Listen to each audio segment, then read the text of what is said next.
Taman Sriwijaya, ruang publik atau tempat yang terlupakan.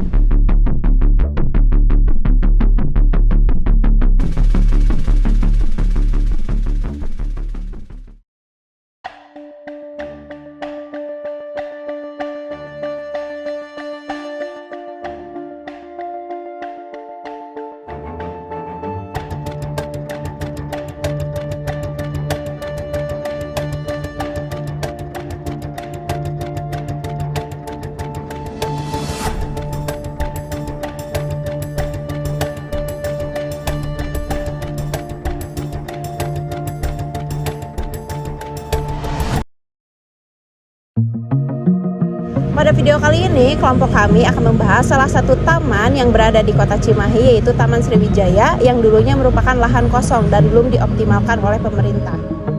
Sebelum direvitalisasi, kawasan ini merupakan lahan kosong yang belum memiliki fungsi yang jelas.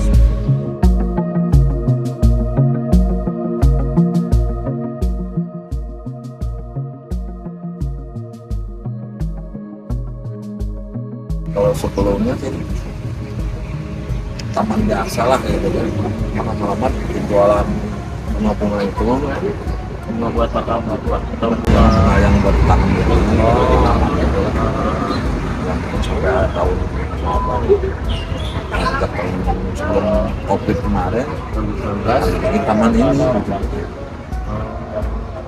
Nah, awalnya ya taman biasa tidak ada kalau itu tanahnya tanah punya kalau pemerintah atau punya kalau ini dulunya karena pengawasan sekarang pengawasan karena TNI ini kan menjadi TNI gitu makanya ini sekarang dulu sama Pemkot pengawasan Pemkot.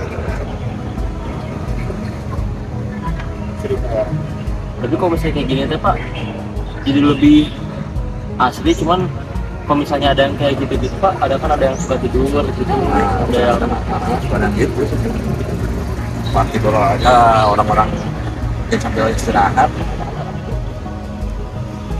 kelihatannya enak semua gitu.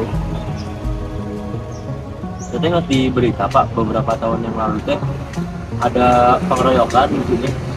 Bagus tuh, Mas, udah ada di sini atau iya tukang parkir kalau nggak salah. Kalau kejadian malam hari kita nggak tahu sih kalau siang masih kalau dengar-dengar sih ada cuma nggak tahu jelas.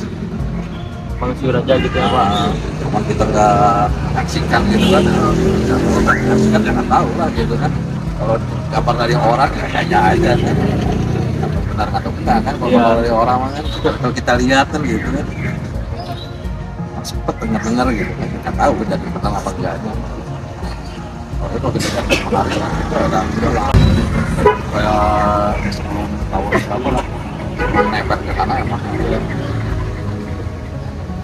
Berarti Bapak di sini sejak remaja udah ada di sini Pak. Nah kalau tinggal di sini ya dari kecil ya. Oh, Pas 4 SD gitu ya. Jadi kau punya di sini kios dari kapan Pak?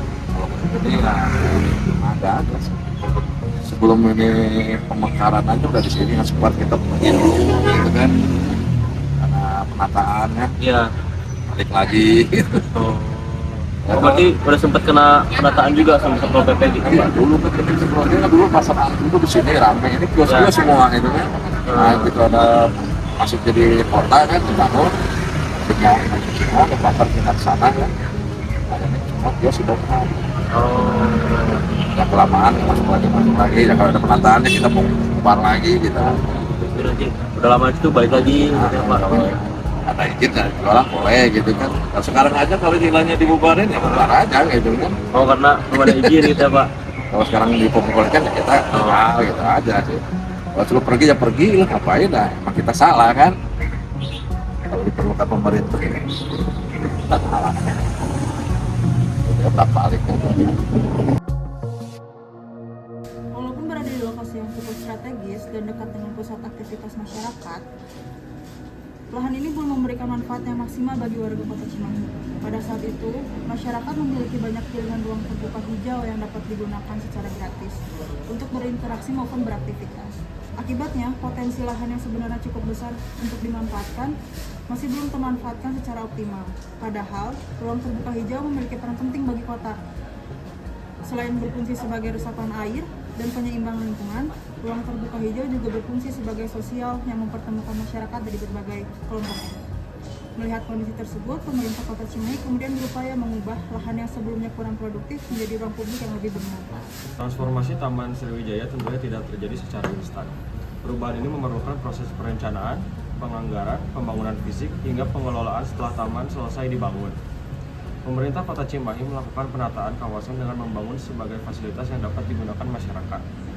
Beberapa fasilitas yang tersedia saat ini antara lain area hijau, jalur pejalan kaki, tempat duduk, area bermain anak, serta ruang terbuka yang dapat digunakan untuk berbagai kegiatan komunitas.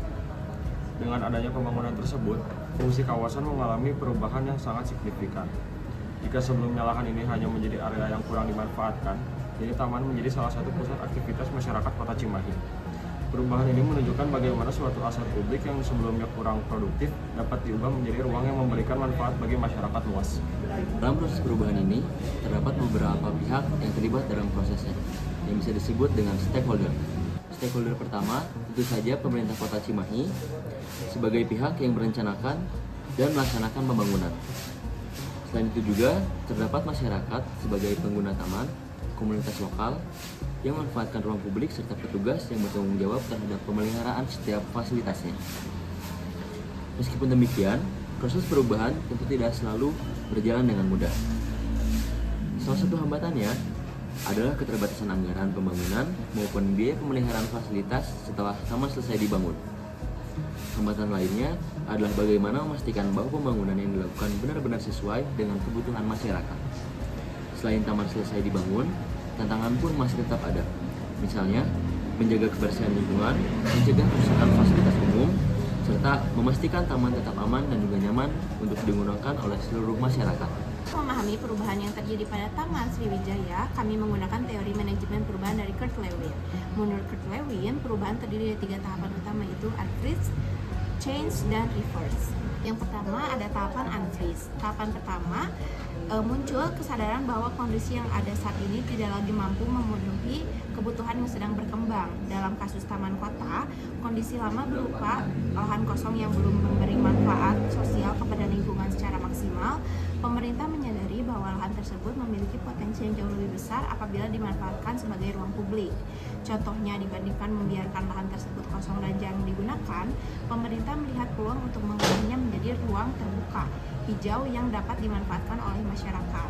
Dengan kata lain, tahapan unfreeze ditandai dengan perubahan secara pandang terhadap fungsi lahan tersebut. Lalu yang kedua yaitu change. Pada tahap ini, berbagai rencana mulai diwujudkan melalui pembangunan fisik taman dan juga penyediaan fasilitas publik. Contohnya adalah pembangunan area hijau, tempat duduk, jalur pedestrian, serta fasilitas yang didukung aktivitas masyarakat. Namun perubahan yang terjadi tidak hanya bersifat fisik, perubahan juga terjadi pada perilaku masyarakat. Jika sebelumnya masyarakat memiliki alasan untuk datang ke lokasi ini, kini masyarakat mulai menggunakan taman untuk berolahraga, bermain bersama keluarga, berkumpul dengan teman, bahkan melakukan kegiatan komunitas. Artinya, perubahan tidak hanya berbentuk ruang publik, tetapi juga mengubah pola interaksi sosial masyarakat. Ini adalah unfreeze. Tahap ini bertujuan memastikan perubahan yang telah dilakukan dapat bertahan dalam jangka panjang. Dalam kasus Taman Sriwijaya, tahap unfreeze dapat dilihat melalui upaya pemeliharaan fasilitas, penyediaan petugas kebersihan, pengawasan taman, serta partisipasi masyarakat dalam menjaga lingkungan. Contohnya, ketika masyarakat mulai terbiasa menggunakan taman dengan tertib, membuang sampah pada tempatnya, dan menjaga fasilitas umum, maka perubahan tersebut mulai menjadi budaya baru. Sebaliknya, apabila taman tidak dirawat dan masyarakat tidak ikut menjaga fasilitas, maka perubahan yang telah dilakukan berpotensi mengalami kemunduran. Oleh karena itu, tahap terakhir ini menjadi sangat penting agar manfaat taman dapat dirasakan secara berkelanjutan. Selain menggunakan teori Kurt Lewin, perubahan ini juga dapat dilihat melalui konsep perbaikan dan inovasi.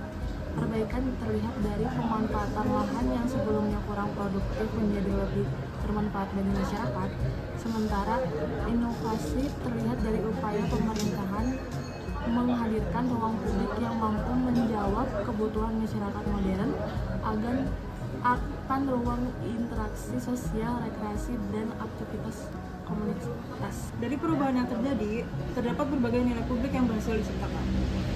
Pertama, meningkatnya kualitas ruang terbuka hijau di Kota Cimahi. Yang kedua, ada tersedianya ruang interaksi sosial yang dapat digunakan oleh seluruh lapisan masyarakat. Yang ketiga, meningkatnya kenyamanan lingkungan sekaligus tersedianya tempat berolahraga dan berekreasi. Yang keempat, terciptanya ruang publik yang lebih inklusif dan memberikan manfaat bersama bagi masyarakat. Melalui kasus Taman Kota Cimahi ini, kita dapat melihat bahwa perubahan tidak hanya berkaitan dengan pembangunan fisik, tetapi juga tentang bagaimana menciptakan nilai publik yang mampu meningkatkan kualitas hidup masyarakat. Terima kasih telah menyaksikan video ini.